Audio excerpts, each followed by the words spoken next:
It's Q&A time. Let's fucking do this. Do you or have you ever smoked weed before? I've answered that question many times, and the answer is no to both. I don't, because I don't really see the point, and I never did because I never really saw the point. I don't like that it just makes people kind of fucking dull and boring, and it smells like shit. And I don't know, it's definitely a waste of money for sure. So, and I was never really affected by peer pressure. I mean, that might sound like BS, but it's really true. I just never was. Here's another stupid question, because it's just stupid. I'm sorry. Why did you include a death metal note in the Waggy solo? A pinch harmonic isn't a death metal note.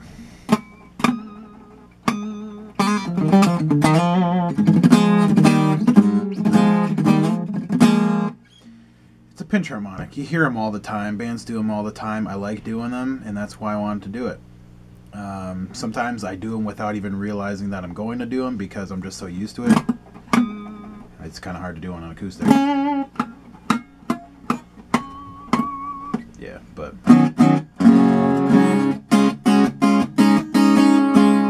it's not a death metal note. It's a pinch harmonic, just so you know. And I did it because I liked it. What weight of plectrum do you normally use? I don't know what you mean by weight, but I use a Dunlop Tortex. It's a .88 millimeter, which is sort of, I guess it's like a medium to heavy. It's like a medium heavy. I mean, it's not super thick, but it's not really flimsy. I've tried using other ones before, and I don't know, I always just end up going to this one. It's just the most comfortable. And as for like shape, I mean, it's a pretty just normal shape guitar pick. I haven't really tried any other ones like the jazz style ones or the like the super pointy ones. I don't remember what they're called, but I have been curious to try some other picks that are like super thick, where you hold on to them, but really thin, where you actually pick. I know there's different brands out there, but the ones that I've been looking at were by Hufschmid Guitars. Make some really cool guitars too, but yeah, the picks seem really cool because they're so, like, he has a bunch of different models, but the ones that are so thick, you don't have to like grip as tight. You don't have to grip like as close, like down like this, and it actually helps for arthritis and stuff. And you know, that's something that would definitely benefit me, because my hands and my wrists always hurt, and like when you're gripping like so far down, like it puts more strain on this muscle right here. Like you can actually feel it. And if you're only gripping to here, you know, holding the pick like that, it's a big difference if you play a lot. So they are expensive, but you know, if they do what he says they do, and they do help with muscle problems and joint problems and stuff like that in your hands, you know, I feel like it's worth checking out.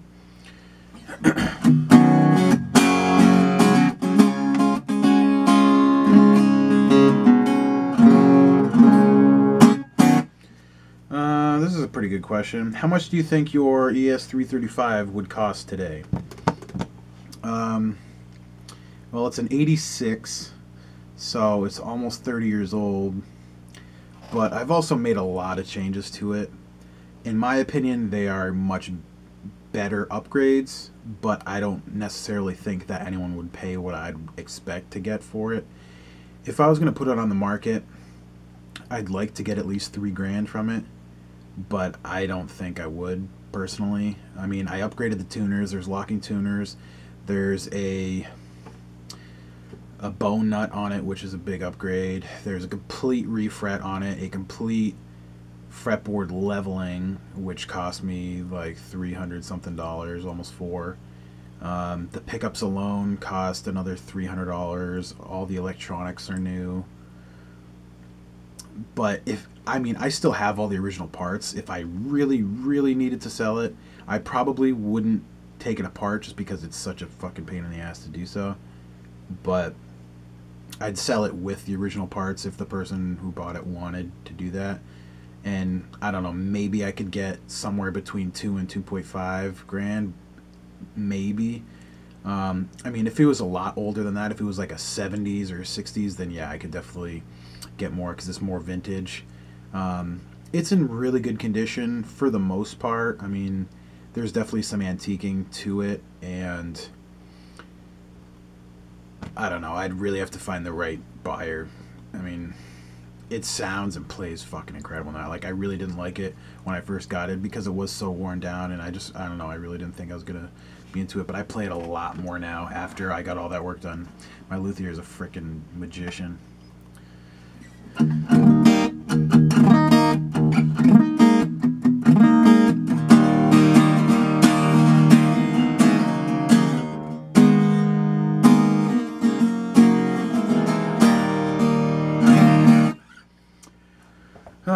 Someone posted a link, said, "Can it get any better than this?" And it was just a guy playing Mesa Boogie triple rectifier with, I think it was a Paul Reed Smith. Let me see. Yeah, it was a PRS Custom 24. It's definitely a solid setup. I mean, I've never tried the triple recs. I don't really see the point of using a triple rectifier because it's just so much louder, and 150 watts is a little ridiculous. And I don't know. I mean, it's definitely a solid setup, but I don't know if I'd ever call it the best setup. I mean, my tastes are changing these days anyway. And I never really played PRSs. I mean, they always look great. They always sound great, seem great, but I've never played one. Next question. Are whammy bars bad for guitars? I've heard that they are. You've heard wrong, my friend. I don't particularly like whammy bars just because they get in the way and my playing style doesn't really utilize them. But a good quality tremolo system is not bad and is not going to give you tuning problems or anything like that. I don't know if you mean if they're bad for just like the structural integrity or if they're just bad because they go out of tune. I mean, on a cheap guitar like a Squire, Strat or something, yeah, the whammy bar is going to suck. That's why there's so many different types of bridges out there. Like there's the ones that hold the tremolo on with like 6 points, 6 screws. There's some that pivot on like 2 bridge pins. And there's even other ones too that are by like different ones, and you know, everyone has their favorite, but you know, the more you pay for the most part, you're gonna get your money's worth. There are some that are definitely better than others, and it's not just the whammy bar that's really gonna make something go out of tune. I mean, if you have whammy bar, even just using the same whammy bar, I mean, you could have problems with it, but then you could like upgrade the nut to either like a roller nut or to something that's got like a really what's the word I'm thinking of, like really, it's really slippery. So either lubing the nut or getting something like a Graphtec nut, which is really slippery for the strings, which means when you're doing like a dive bomb or just using the whammy or doing like bends and stuff, that it's going to return to pitch a lot smoother and it's not going to get caught in that nut. And which basically, like, if you're playing something like that and you're going all over the place, but like the bend sounds good or the whammy bars like sounds good while you're doing it, but then it goes out of tune like a second later, that's why. Like a lot of the reason is because of that nut. So if you're having problems with something like that, you know, that's definitely something to consider. And also if you have like a 2-point bridge, say like a whammy, or say you had like a Bigsby or something, a lot of people will have like the Bigsby here, but then like a separate like tailpiece, or that'll be like part of the tailpiece, but there'll be like a separate bridge. And some people will use one with like rolling saddles on it, or like a Jazzmaster. style where like the bars down here and the actual bridge is right here. They'll use something with roller saddles, which is really cool because it lets the string roll a lot easier. So that's something to consider too. But as a whole, whammy bars aren't bad for guitars. You know, there's bad ones and there's good ones. Next question.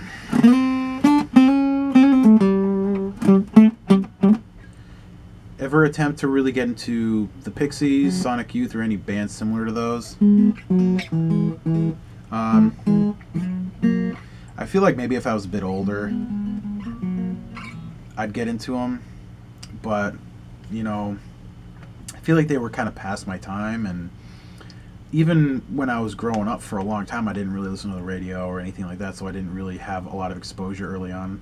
I just listened to what like my parents were listening to and stuff like that. And it wasn't until I was like 12 or 13 that I was really listening to more and more stuff. And I don't know, stuff like Pixies, Sonic Youth, you know, it's something that I never really gave a chance to.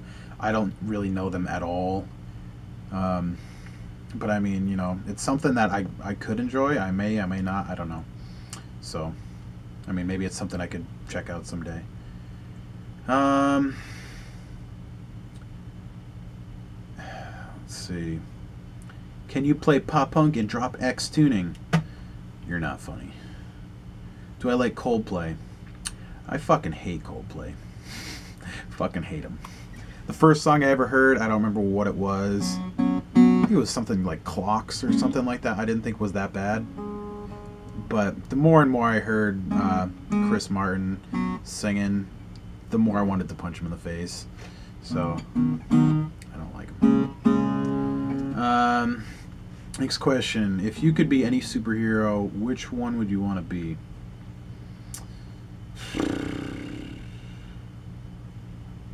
It's a good question.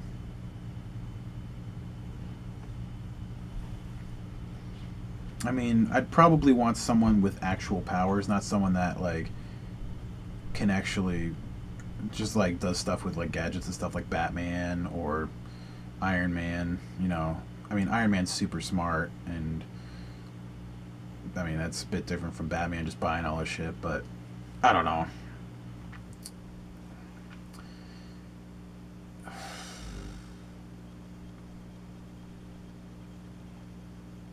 Man, that's a tough one. That really is a tough one. And I don't know, like, a ton of superheroes either. Like, I know, like, the main popular ones.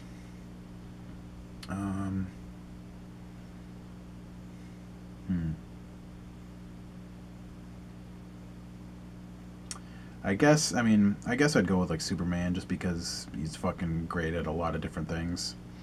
It's kind of a cop-out, but, you know, I don't know. I guess that's just what I'd go for. Okay.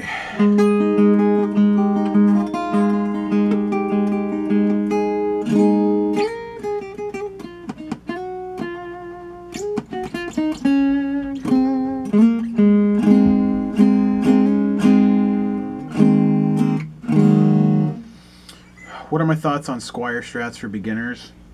Specifically the ones in the $300 range, like vintage modified. Thinking of buying one and just switching out the pickups. If you're a beginner, I wouldn't really worry about switching out pickups. I mean, if you're like really a beginner, like it's your first guitar. I mean, my first guitar was a Squire Strat, and I don't know about the vintage modified ones, but I do hear the next one up, the Classic 5s, are fucking awesome. I've never used one, but I hear they are very good for the money. And I don't know, it's kind of a shame that they're not just a Fender instead of the Squire name. You know, it's something that it's just one of those things people just associate Squire with bad quality, and you know, they definitely produced some decent stuff over the years. And I don't know. I mean, I think some of them are definitely worth checking out. I mean, you're gonna find some flops every now and then, but if you find one that you like, you know, take it to a luthier or something, or a guitar tech, get it set up nice, and you know, it'll be a lot easier to play. But yeah, I wouldn't really worry about switching out the pickups if it's like your first guitar or something, you know, because at that point you don't really know like exactly how you're gonna want your guitar to sound or anything like that either. So, next question.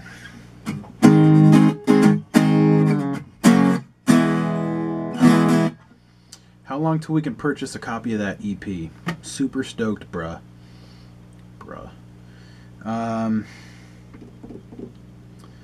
I don't know. It's gonna be a little while, but as soon as I can, it'll definitely be up. I mean, it's gonna take a few more steps because one song's pretty much done for the most part. I don't think anything else has to be done. Maybe a little bit more mixing.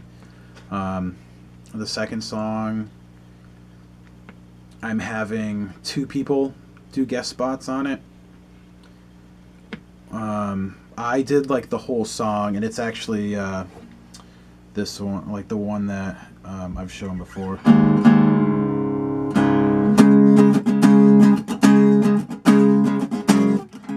Drop my pick.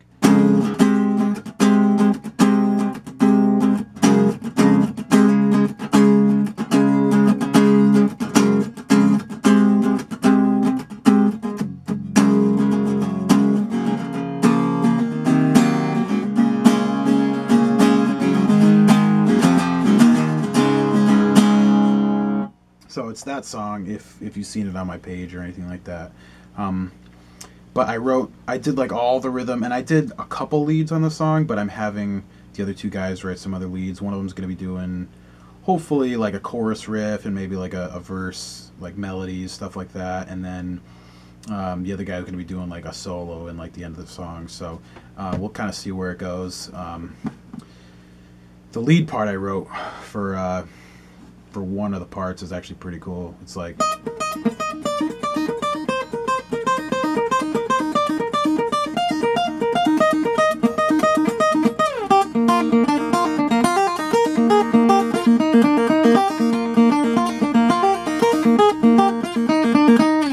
something like that. It's pretty cool. But yeah, they have to do work on those 2, and then I'm thinking of adding a quick third song that I don't think would take me that long to record, just because, you know, it's just that busy time of year, and the other 2 guys have been a little busy, so it's hard to really say when they'll be done with their portion.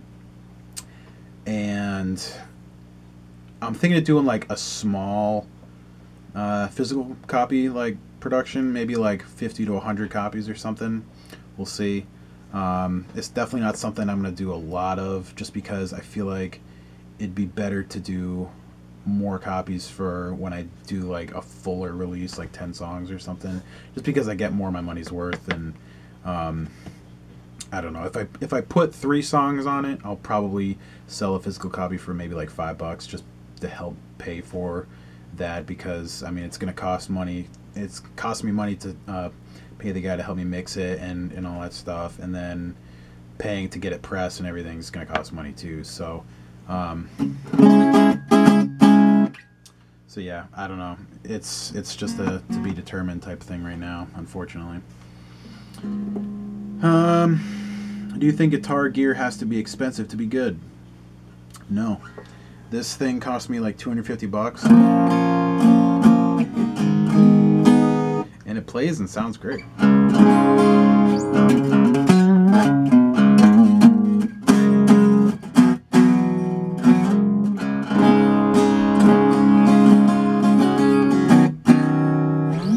And I mean, the new 7-string Strat I just bought was super cheap too. That's great. My telly was only like $300, and that thing's fucking sweet. It's all about, you know, just getting it set up, and making sure that it's the right thing for you. I mean, the right fret size and the right neck profile and the right pickups. You know, you get like everything just right, and you can make a technically shitty guitar a lot better. So money doesn't necessarily mean a guitar is better. So what body shapes do you want Warmus to include? I'd personally love a Tornado body.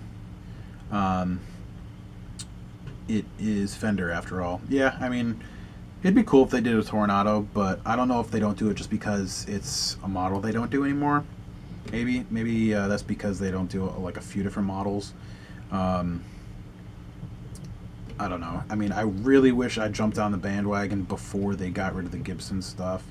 I would have loved to make my own Explorer. I'd love it if they did a single cut that wasn't like a telly shape. Something with that was like a little softer, something that wasn't like super like chunky. Something sort of along the lines of like the Manson guitars, like the MA1, MA2, like stuff like that, where it's a single cut, but it's like it you can tell it's telly inspired, but it's not really the same. And I'd really like it if they did like a telly deluxe that was rear routed.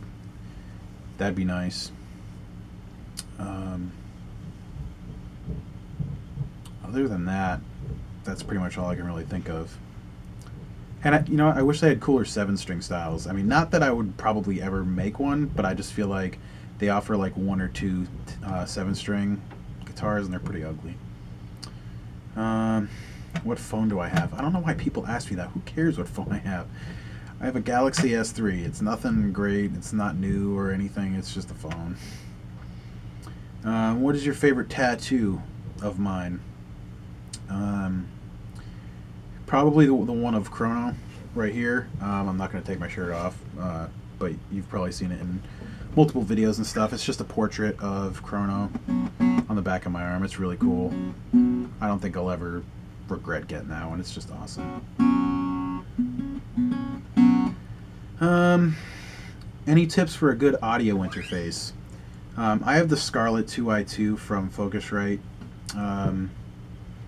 It's nice because you can really see, like it's got multiple outputs and it's got multiple different types of outputs, which is really nice, and it doesn't take up a lot of space because those 2 inputs are like in the same spot. Like the 1/4-inch cable actually fits into the where the XLR cable goes, which is really cool. And you can also see your signal input level, which is really nice. If it's going to be clipping or anything like that, if it's way too loud, you can see that really easily, so you can like easily just turn it down. So I really like that one. I don't really have too much experience with other ones, but I've had good times with this one. What was your highlight in music this year, and what releases are you most hyped for in 2015? I was really surprised how much I liked the Angels and Airwaves album. I mean, I've always liked them since they came out, but I was thoroughly surprised how much I liked that album, and I was definitely happy about that. I was very happy to see 4 Year Strong getting back into like their older style again, with like the riffy stuff and like the heavier songs. And I mean, not that in some way, shape, or form wasn't heavy or anything like that, but it was very mainstream. It wasn't really pop punk sounding like at all. And although I do like some songs off of that, I'm glad that they're taking a step back to the way that 4 Year Strong is really known to sound. And Alan said that they're definitely going to be keeping that style going, like tons of guitar riffs and definitely that faster, like upbeat type thing, which is really great. So I'm pretty happy about that. For 2015, I don't know. I don't really know. I'm pretty sure Muse will be done with their album sometime and releasing it in 2015. I'm assuming. I'm hoping that's good because I heard it's going to be like a heavier rock, sort of rock influenced, which would be awesome. But I mean, I'd be happy with any sort of Muse album. Same thing with Living End. I love The Living End, and I think they'll have a new album out because I'm pretty sure they've been working on one. I think. I don't remember. They might be. I don't remember.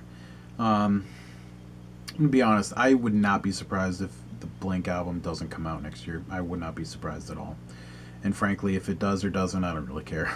It's out when it's out, and, I'm not going to fucking cry about it like a lot of other people will. So It'll be out when it's out. What's my favorite Thrice riff? I really like Stare at the Sun. You know, it took me fucking forever to learn that. And it's really fun to play. Let's see if I can do it.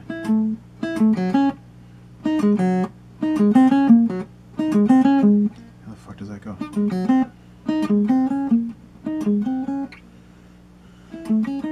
That's it.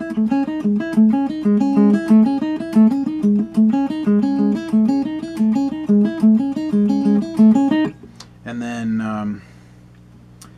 Of Dust and Nations was always one of my favorites. It's like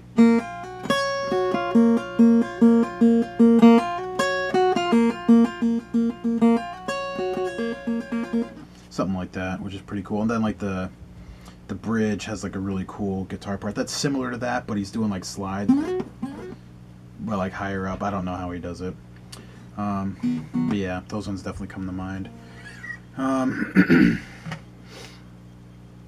One of the last questions here. Someone says, what do you think of this song? It's featuring Mark Hoppus. Okay. This was actually the first time I listened to it. I listened to it the other day when this person asked me the question. It's fucking terrible. And it's just another, you know, it's another, what's the word I'm thinking of? It's just another way of showing that Mark Hoppus doesn't make or break a song, you know. If a song is bad, Mark Hoppus can't save it. You know, it's as simple as that. It's super, super cheesy. The lyrics are fucking terrible. And it just, the whole thing seems like a joke to me, you know, and I feel like Mark Hoppus is just better than that. And I feel like the fact that he did it was, you know, I mean, it was lucky for them because, you know, it obviously gave him some exposure, but goddamn, that song sucks. I'm sorry.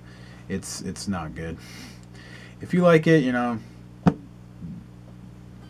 I'm not gonna stop you.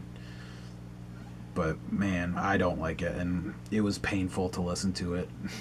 It was really painful. So, I mean, just like the whole idea of it, like, I hate your guts. You know, it sounds like a fucking 8-year-old wrote it. Like, I honestly couldn't believe the lyrics in that fucking song. It was so bad. It was so bad. Ugh. Alright, I got a couple more questions, new ones that people just sent me. Okay, yeah, 3 more questions that just came in. What are your New Year's plans? Honestly, I don't know. It's 8 o'clock New Year's Eve right now, and I'm just sitting here answering questions for you guys. It was a long day at work, you know. I didn't really feel like doing all that much. I mean, all I really want to do is get in my pajamas and play Far Cry until I fall asleep. That's all I really feel like doing. So that's probably all I'm going to do, unless my friends or my lady really want to do something, you know, but it doesn't seem like that's going to happen. So I'm probably just going to chill, and that'll be just fine.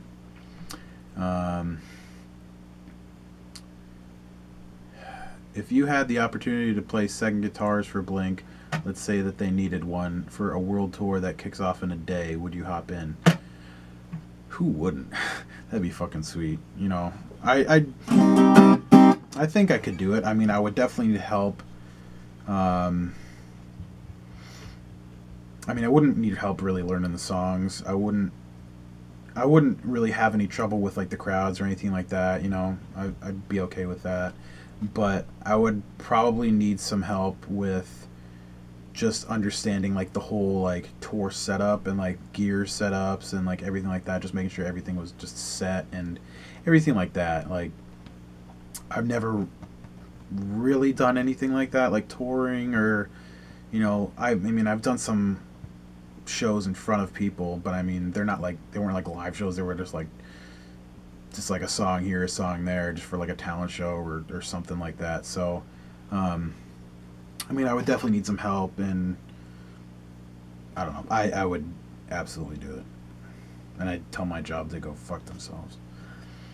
And I guess this is the last question. What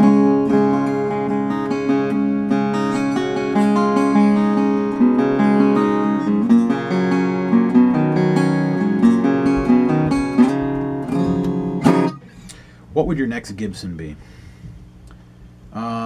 You know, I have thought about this more than I'd like to.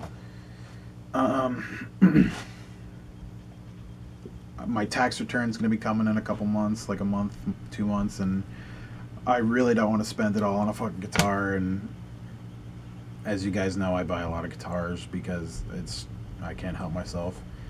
But I would love to have an Explorer again. I really would. There's one on eBay right now that has bare knuckle war pigs in it already, and I want it so bad. It's like $1,000, and I can't bring myself to do it, and I'm glad, you know, I don't want to do it. When I played, who's this? When I played it was a Les Paul in Guitar Center like a month ago or something, maybe not even a month ago. It was a really nice Les Paul. Like, I was surprised how much I liked it because I was just not really digging that Les Paul Custom that I had, and you know, I just wasn't really happy with it. And this is a Les Paul Traditional Pro 2, I think, and I've heard that they might have been exclusive to Guitar Center, maybe just the Pro 2 ones, I don't know, but it just felt like chunky, and it sounded great, it felt great. You know, I was just super impressed with it, and like ever since I played that, I'm like, man, I really wish I had something like that, you know. But I don't know, I really don't see myself buying a Gibson either anytime soon or maybe at all. I don't know. I have other guitars that I'd like to maybe eventually save my money for. You know, I've got my tastes have changed over the past years, and you know, I mean, there's definitely a couple different things I'd like to do, but you know, Gibson for the most part just isn't one of those things anymore, and I don't know. I mean, don't get me wrong, Gibson makes some great stuff. At least they used to. I don't really care for like the newer line, but I don't know. I mean, I definitely see myself wanting other things. Like, I would love a fucking Mayonnaise guitar. Mayonnaise is so nice. Especially the Regius. The Regius looks so fucking cool, but those are like $4,000 new. Just for like the base models. I mean, you could maybe find one on eBay for like $3,000 or something every now and then, and that would be like my ideal like Strat style guitar, or like a Super Strat. And then I can't help but really want a Manson guitar. Manson's just so fucking nice, and I get a couple friends on like Instagram that have some, and every time they post a picture, I just can't help but want one so bad. And they have just like the coolest shape. I love the shape of those damn guitars. They're so nice. They're like Telly influenced. I was talking about this earlier in the video. They're like Telly influenced, but smoother and like sleeker, and they just look and sound fucking perfect every time, and it's just unbelievable. I'd love to get like a custom one of those someday. My friend James, who actually bought that white Jazz Master off of me, has a couple Mansons, and this one that he has is a natural wood. I think it's mahogany, but I'm not sure. And it's just got like the black pickguard, the Manson pickups. I think it might even have, or no, it doesn't have a sustainer. It has a humbucker and a P90, and the thing just looks amazing, and I fucking drool every time he posts the damn thing. I'd love to get something like that, but I don't know. We'll see. So that's it. I think that's it for questions. Let me see. Yep, no more questions. So thanks for the questions that you guys did send me. If I didn't answer your question, maybe you send it a little later than I made the video. You know, if so, sorry about that. Or maybe I just didn't like the question. I mean, it's possible. You know, I do skip some. So that's about it. And I'm going to take this off now because my neck hurts.